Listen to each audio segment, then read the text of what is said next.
Hi, welcome to Sipurei Amenu. We had so much fun learning with colleagues during Sipurei Reshit that we have decided to continue from stories from the beginning to stories of our people. So this is Sipurei Amenu, and we are delving into the book of Exodus this morning, Parashat Shemot. And I am so excited to be here with my friend, my colleague, Rabbi Bryan Zive. Hello, Rabbi Young. How you doing? Wonderful. Good to see you this morning. Yeah, I'm ready to dive right into Exodus. I felt like, a lot of narrative. Now we're getting into the true good stuff of getting into the stories that I feel like most people know. Definitely some familiar text coming. We have some unfamiliar things with Shifra and Pua. I want to give them a shout out before we really get into the meat of what I know you wanted to talk about. And the heroism that they showed by refusing to listen to the new Pharaoh and saving those baby boys, as many as they could. But I know that there was a piece that you wanted to talk about, definitely a more famous part of the Parsha. Yeah, jumping into both chapter 3 and 4, this portion is so fascinating because you really get into the magic of the divine. And so Moses is, this prince of Egypt, and he is, has his life, and life is pretty darn good for Moses at the time, and he's established, and all is good. And then, he runs away due to some circumstances that occurred, and he meets with this bush on top of the mountain. And, a burning bush. I've never seen a burning bush, so I don't know from firsthand experience. I'm just thinking, this would be a pretty astonishing moment, right? I would certainly be shocked if I saw a burning bush that's not being consumed. Here in California, we have wildfires, so seeing burning bushes is not uncommon, but this was a good one, not a bad one. Well, this was a good one. And I don't necessarily want to focus on the entire task at hand. Essentially, this was the bush, God within the bush, and God is essentially charging Moses with the next prophetic drive towards the promised land to lead the Israelite people. And but that's not what I want to talk about. I want to talk about Moses's relationship really with himself and the wrestling that took place during this discussion. So the bush speaks up and says, "You are to go take on this daunting task." And Moses sits there, and he'd just run away. So clearly he's not feeling so great about himself in the moment. And the first thing he thinks is not, wow, this is awesome, I'm ready to do this. He thinks, who am I to perform such an incredibly powerful task? They don't know me from anybody. Who am I? Have you had those moments, the who am I moments? Sure, as a rabbi, you have. Every day. Well, I still remember my very first day of rabbinical school in Jerusalem at Hebrew Union College, when Rabbi Michael Marmer, then dean of the Jerusalem campus, said to us that every morning we need to look in the mirror and say to ourselves, "I'm a rabbi," and then immediately afterwards go, "I'm a rabbi?" Yeah, it's so true. It's so true, and being as Heschelian as he is, he looks at the world through divine amazement and radical amazement, and so that makes a lot of sense. But there is that, what's the whole thing, in one pocket there's Rabbi Simcha Bunim of Prussia. In one pocket, you keep a scroll that says, "I am but dust and ashes." And in the other pocket, you keep a scroll that says, "The world was created for my benefit." That's right. And I think Moses at this time certainly thinks he's dust and ashes, right? There's not a lot there. And the bush tends to reassure Moses, goes ahead and says, and I'm paraphrasing, this is not exactly what he says. The bush says, "Listen, Moses, I'm the God of your ancestors, of Abraham, of Isaac, and of Jacob. And they're going to listen to you. The people are going to stand by your side, and I'm going to be by your side as you do this, which seems to be reassuring. But Moses still isn't quite there. So as rabbinic leaders for our congregations, I think part of our responsibility is to nudge people along when they're not feeling ready to dive off the high dive, right? And maybe tell them to go off the low dive just to start. And that's what God is essentially trying to do with Moses. But what do you think, Rabbi, is so challenging about asking people to take that leap when they're not ready to? I think it's that they don't know which pocket they're in. Like you said, that high dive metaphor you just used really struck me, because I love swimming. My children love swimming. We go to the pool as often as we can, and those high dive moments, like, not only have my children had them, but I've had them.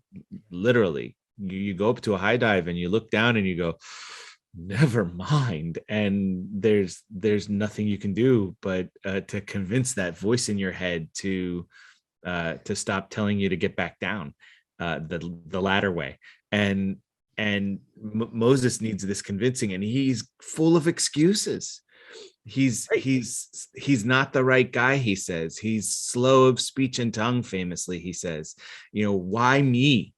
And God has an answer for him every time. You are the one. And what he doesn't acknowledge is that not only is he the one because he turned aside to look. That's the famous moment. It's Exodus 3:3. Moses says, I must turn aside to look. Why doesn't this bush burn up? And famously we say, that's the reason Moses was chosen, because he turned aside to look. But that's not the only reason Moses was chosen. He was the person for the job, not just the perfect person for the job, the only person for the job. Yeah. And what's interesting is even before Moses, let's look at Abraham for a second, right? Abraham was chosen, Lech lecha, get up and go. And there was a major difference between, say, Abraham and Moses, at least in my understanding. Abraham didn't question. Abraham just went. He just did. He never questioned why he was being singled out by God. He also never asked, who are you? Right? He never said, what's your name? I'm not so sure Abraham knew to take it as seriously, even though he went through his many tests. Moses was different. I'd take it a step further, even to say that when it comes to why God chose Abram at that point, sure, we have to make up midrashim to answer that question. Mm-hmm. But in Exodus, as to why Moses, it's clear. Moses was raised in the Pharaoh's palace. He knows the customs of the royalty of Egypt. Yet he was raised by his mother Yocheved. He was nursed by her when he was picked up from the river. Miriam runs at him. Rashi emphasizes how Miriam hurries to go and attack to help Moses find that nursemaid who is his mother. And so he's raised with the customs of the palace and the traditions of his people through his mother, one would assume. But also at the same time, if we're gonna dive into Rashi here, Rashi, who tends to be rather rather simplistic, or not, depending on however he's feeling, whether he had coffee in the morning or not. He also says, part of the reason that Moses was so hesitant was because he didn't have a lot of faith. And I'm not sure I buy that. I think that it's not that simple. There's more depth there. nobody would get up there. If you were right out of rabbinical school and somebody said, I want you to be the senior rabbi of Central Synagogue in New York, right? I would laugh. You would be like, what are you talking about? Like, no way. And that's kind of very similar to what was happening here. It doesn't mean you didn't believe necessarily in yourself. It just maybe means I'm not ready yet. It's normal to have those who am I moments. I don't agree with Rashi in that assessment, but I just think that there's more to it. And I think he agreed to go in the end because anxiety is kind of a part of life. Feeling unworthy is kind of a part of life in that moment, but there was interest because he attempted to find out who God was, asking, what is your name? And of course, it was Yihye Asher Yihye, I will be what I will be. But in the end, Moses decided to take that journey, to go to Pharaoh, to say, let my people go numerous times. And maybe it's not the central synagogue, analogy, but that's every rabbi jumping in to his or her first, congregation. For sure. Did you have to do student pulpits in second year? I did. I was in Steubenville, Ohio. Right. I was in Castro Valley, California. Steubenville. Nothing better than Steubenville. It's right in the heart of the Rust Belt. The place to be. And, and you're asked to lead high holiday services. It's like your very first task, right? And you're standing there and you're like, all of these people, and maybe for you it was 40 or 50, I don't know. For me, it was 75, but they're still Jews and you're serving them and they're looking at you and they're saying, looking for inspiration, looking for following. And Miriam and Aaron, I guess to a certain extent, were kind of pushing Moses in that way to say, hey, look at yourself. You can do this. You were meant to do this. And God was saying, look at yourself. Look within. You were meant to do this. You either dive or you start to believe. Let me tell you two stories. Yeah. One is from me and one is from a colleague.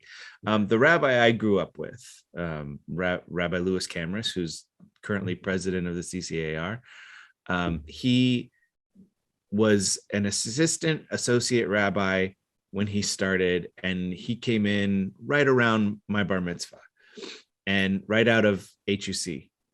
And a few years later, maybe 3, maybe 4 years later, I want to say right before my sister was becoming bat mitzvah, the senior rabbi retired and he was put in as the interim. And then about halfway through his year as interim senior, they asked him if he wanted to be the senior rabbi, if he wanted to apply for the job. And he said at that point, he made the biggest mistake in his career. He laughed.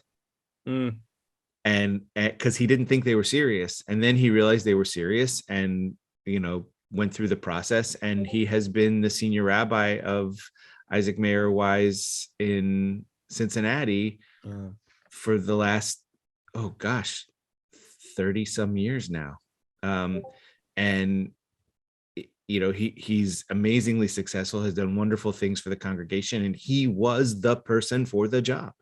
And when do you think he took his hand out of the I am but dust and ashes pocket and started to go over the world was made for me? And what do you think, was what he fueled him? What caused him to because go? He's my mentor, and because we talk, I can actually answer this.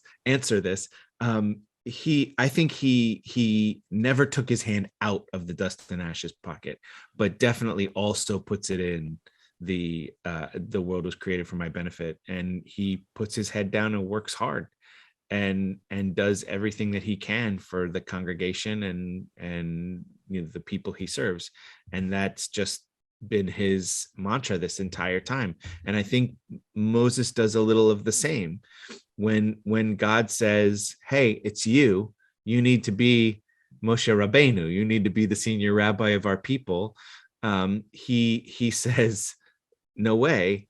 He kind of laughs. He doesn't say he laughs, but he kind of laughs, and he gets the push that he needs. For the other story is from me when I was in Steubenville, that the first weekend that I went to visit was the weekend before the High Holy Days, and I went to do a hospital visit, and that person died just before I was supposed to go out for the High Holy Days. So the plan was send me out early, funeral, then Rosh Hashanah. And I had never done a funeral before. I hadn't been to a funeral since I was 18, and I didn't know what I was doing. So I called my advisor, practically crying. What do I do?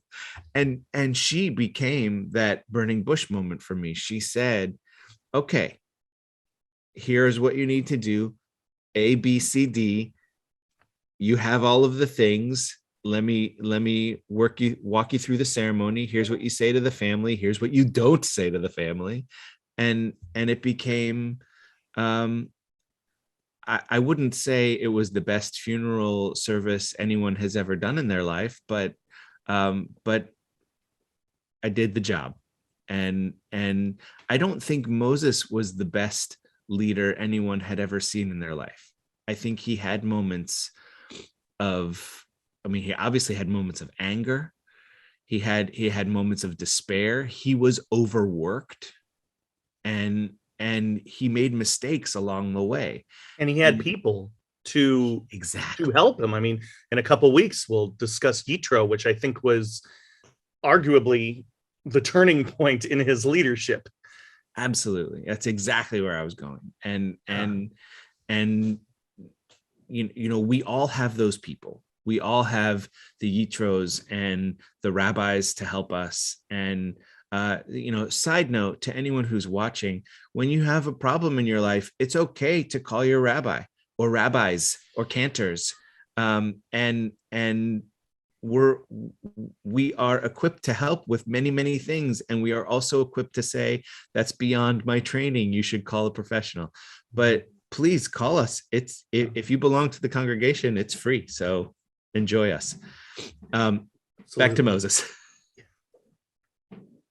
Yeah, it's I think that's the main idea here is we are continually developing in our leadership skills. You're not the same rabbi you were in Steubenville as you are now. I mean, in the 3 years I've been at Shir-Ha-Ma'a, I'm completely, I have the same essence, but I've grown. And I will continue to grow throughout my life, throughout my career. And I think we all will. It's natural to have those, I am but dust and ashes moments, and they happen continually. I mean, you're a parent, remember when you were handed your child for the first time? And I remember, what do I do with this? Yeah. I didn't get, I'm not trained to handle this. I actually was asked to cut the umbilical cord, and I said no. I said, look at all these medical staff. You want to give me the sharp thing around an infant? Not a good idea. But that is completely what God was saying to Moses, was cut the umbilical cord. And he's like, who am I? Look, there are far more talented and educated, or in this case, what would we say, spiritually, whatever, you know what I'm trying to say, Absolutely. So but in the end, we can and should find ways to believe more in ourselves, to not simply say, as Rashi said, to have no faith or to have little faith, No, it's not that simple, and situations aren't that simple. And we have people in our lives who are there to, you could say handhold, but are there to support, to act as pillars. My Zeta always used to tell me there's nothing wrong with saying, I don't know, and can you help? Absolutely. And I want to also, before we wrap up, um, mention two critical moments in Moses's encounter with God. Um, First was that when God did call out, he said that famous word Hineni, Yes. which is so much more than a GPS location. It's a statement of readiness. Right. And then the second thing he did was take his shoes off. That acknowledgement that he was in a holy space, that he was creating holy space in partnership with God. Right. God's presence was there, which acknowledges that it's holy space, but Moses's action also has to acknowledge that holy space, which is what we do when we create holy space. Maybe we're not good enough. Maybe we will be. Maybe we can learn to be, but we'll never know if we don't acknowledge that partnership, whether that partnership is with God, that as we define God, or whether that partnership is with a clergy person, a mentor, a colleague, a friend, a spouse, et cetera, et cetera, et cetera. All of these people in our lives help us to become the Moses that we have within us. Amen, v'amen.